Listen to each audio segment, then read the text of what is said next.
சென்னை மதுரவாயலில் உரிய காரணங்கள் இன்றி அபராதம் விதிப்பதாக கூறி மாநகராட்சி அதிகாரிகளை சிறைபிடித்து வணிகர்கள் வாக்குவாதத்தில் ஈடுபட்டனர். இதுகுறித்த கூடுதல் தகவல்களை செய்தியாளர் சுரேந்தரிடம் கேட்கலாம். சுரேந்தர், இந்த சம்பவத்தின் பின்னணி என்ன, விவரிங்க.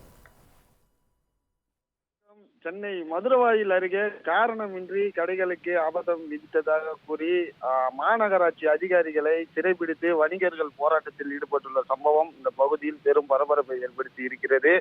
குறிப்பாக மதுரவாயில் MMDA பிரதான சாலையில் பல்வேறு கடைகள் செயல்பட்டு வருகிறது. குறிப்பாக இந்த கடைக்குள் புகுந்த 5 பேர் கொண்ட மாநகராட்சி அதிகாரிகள் இன்று கடையின் பல்வேறு பகுதிகளில் உள்ள இடங்களில் அதிரடியாக ஆய்வு மேற்கொண்டிருக்கின்றனர். அந்த ஆய்வின் போது அனைத்தும் முறையாக இருந்தும் மாநகராட்சி அதிகாரிகள் எந்த ஒரு ஆதாரமும் இன்றி அடுத்தடுத்து சுமார் 3க்கும் மேற்பட்ட கடைகளுக்கு 2000 5000 வரை அபராதம் என்பதை விதித்திருக்கின்றனர்.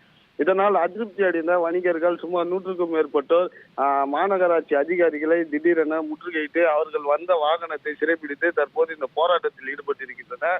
குறிப்பாக அவர்கள் வைக்கக்கூடிய கோரிக்கைகள், மாநகராட்சி அதிகாரிகள் என கூறிக்கொண்டு வருவார்கள் அனைத்து ஆதாரங்கள் இருந்தும் எதற்கு அபராதம் விதிக்கிறார்கள் என தெரியவில்லை. தொடர்ந்து இந்த குற்றச்சாட்டானது தினசரி எழுந்து வருவதாகவும் மாநகராட்சி அதிகாரிகள் என கூறி தினசரி மாமூல் வேட்டையில் ஈடுபடுவதாகவும் இந்த புகாரை முன்வைத்து தற்போது வணிகர்கள் போராட்டத்தில் ஈடுபட்டு வருகின்றனர். 2000 முதல் 5000 வரை அபராதம் விதிப்பதாகவும் தங்கள் கடைகளுக்கு உட்பட்ட பகுதிகளில் இருக்கக்கூடிய பொருட்களை ஆராய்ந்து அதனையே முறையாக நாங்கள் பராமரிக்கப்படவில்லை என்ற குற்றச்சாட்டை வைத்து எந்த ஒரு ஆதாரமும் இன்றி இந்த வசூலானது நடைபெறுவதாகவும் வணிகர்கள் புகார் தெரிவித்திருக்கின்றனர். இந்த சம்பவத்தால இந்த பகுதியில பெரும் பரபரப்பு என்பது ஏற்பட்டிருக்கிறது.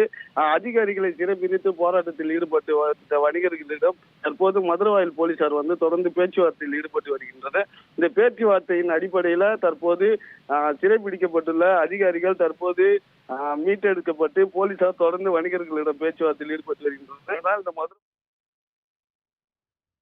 தகவல்களுக்கு நன்றி சுரேந்தர்.